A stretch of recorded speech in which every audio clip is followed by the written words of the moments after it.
Hey guys, my name is 8-Bit Eric and I make videos on YouTube and I like to always share my thoughts and views with you guys. This is another Nintendo Switch review. I'm gonna do ASMR with it. Nah, I'm just joking. Today we're gonna take a look at SteamWorld Dig 2, a brand new sequel in the SteamWorld series that has just recently came out on the Nintendo Switch, and it features a lot of elements from the original game. I enjoyed SteamWorld 1. Will I enjoy SteamWorld 2? Who knows? Let's go ahead and check it out. Today's video, boom!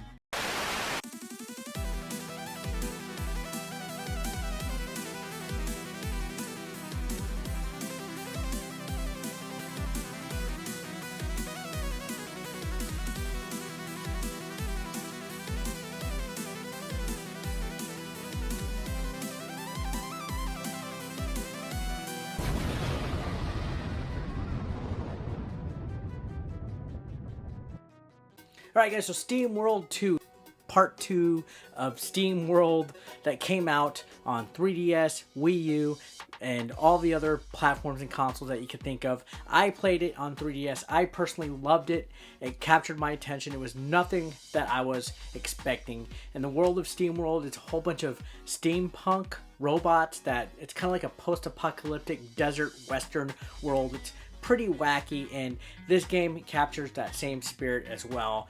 The main character is a new one by the name of Dorothy, and her main mission is to be looking for Rusty, the character from SteamWorld 1.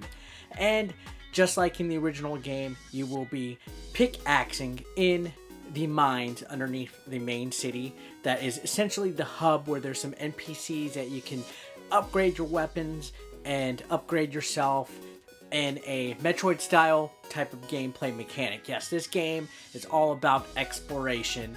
The further that you explore, the more money you get. Yes, you find ores in the ground, you take them back up, you sell them, you go to the workbench, you see what upgrades are available, and if you found any cogs that also fills up some of your skills, like a little skill tree. There's a variety of skills that do unlock as you progress. And just like in Metroid, throughout the exploration, you'll come across certain pods that give you upgrades. Early on, you get a dash, which actually helps you make some running jumps. You also get a jetpack later on, a punching piston that can help break stronger bricks that your pickaxe can't, and all sorts of different varieties of stuff that you use to backtrack back and forth throughout the game to access areas that you previously haven't been able to reach. Yes, standard Metroidvania stuff. Throughout your exploration, you will run into caves that are scattered throughout the whole map of SteamWorld Dig 2. These caves actually contain hidden cogs that are used to upgrade your abilities. In order to find them, though, you have to solve puzzles. Yes, the other big gameplay mechanic that SteamWorld Dig 2 features is a lot of puzzle solving.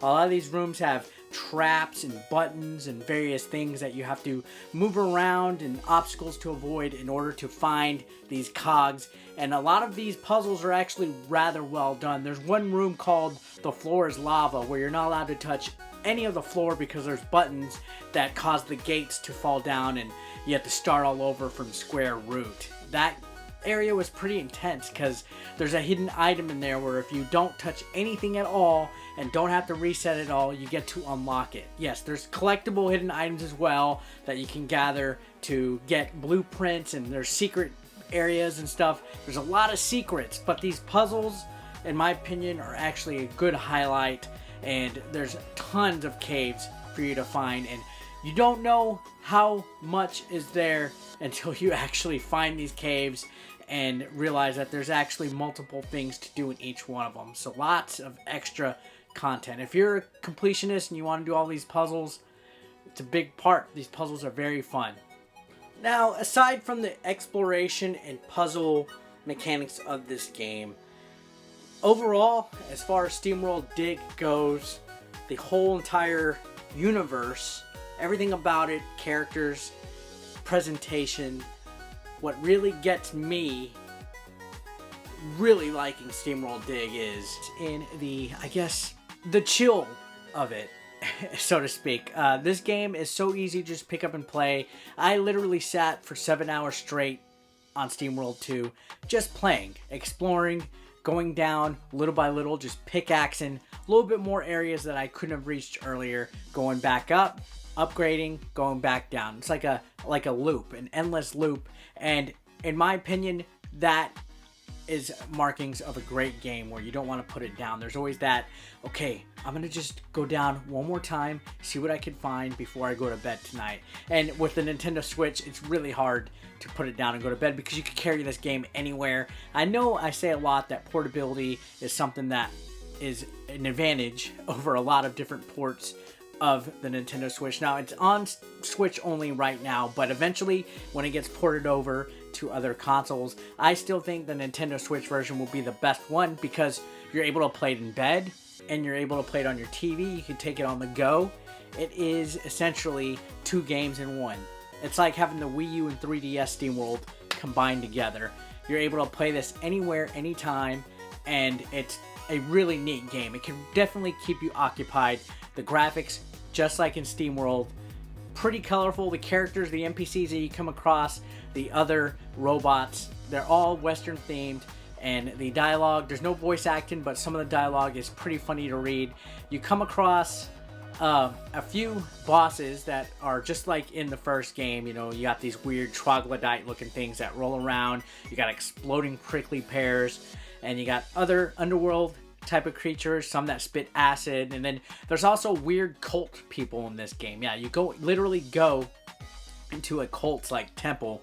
Speaking of temples, this game is actually a little bit more refined as far as levels go, level design goes. There's actually separate areas this time around, which, you know, there's like a glowing forest area, there's a acid forest area, there's also like a little temple fire thingy mabobber. So yeah, there's different types of levels in this game. It's not just all an underground mine, and they're each separated. You can see it on a big map. Once you start exploring, the map fills in. Every once in a while you find like a transport tube that allows you to transport from location to location. Makes things a lot easier, and it's actually pretty fun exploring. Like I said, I spent a lot of time, really enjoyed this game. Controls, pretty easy. So everything is assigned to a pretty simple button combo. Your pistons is the L button, your pickaxe is A. You can shoot with your arrow, pushing the direction in X. If you double jump, you use your jetpack. So it's pretty straightforward. There is a small tutorial when you begin the game that teaches you the simple base of the game. But once you get in past the first 15 minutes, you're already going to have the idea of how this game works. It's really solid. It's a pretty good indie game. This is probably one of the best indie games on the Nintendo Switch right now as far as single player experience goes. If it's something that you want to play through, there's a lot of secrets. There's secret areas that you can uncover. I didn't even touch the cusp of how much secret areas there could be. I think I got like 38%. So there is definitely a lot of, I guess, exploration elements that are still left in on a replay value basis. I spent about 7 hours, 8 hours in the game to completion. There's not too many things as far as bosses go in this game, to be quite honest. I think there's honestly probably like just 3 bosses, including the final boss. So that challenge might not be there. Performs great, both docked and undocked. There was no serious issues. This is a 2D independent platforming game. Doesn't necessarily work the Nintendo Switch engine to its limit, but that's fine because this game, like I said, is perfectly fun to play. And I think I'm just speaking like a broken record. Is SteamWorld Dig worth your money?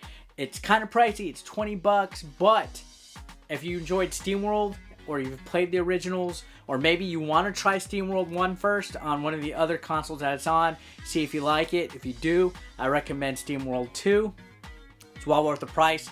This is produced by a really good independent video game studio. And even though it's on the short side, I think it's just as good as other games such as Shantae and Shovel Knight.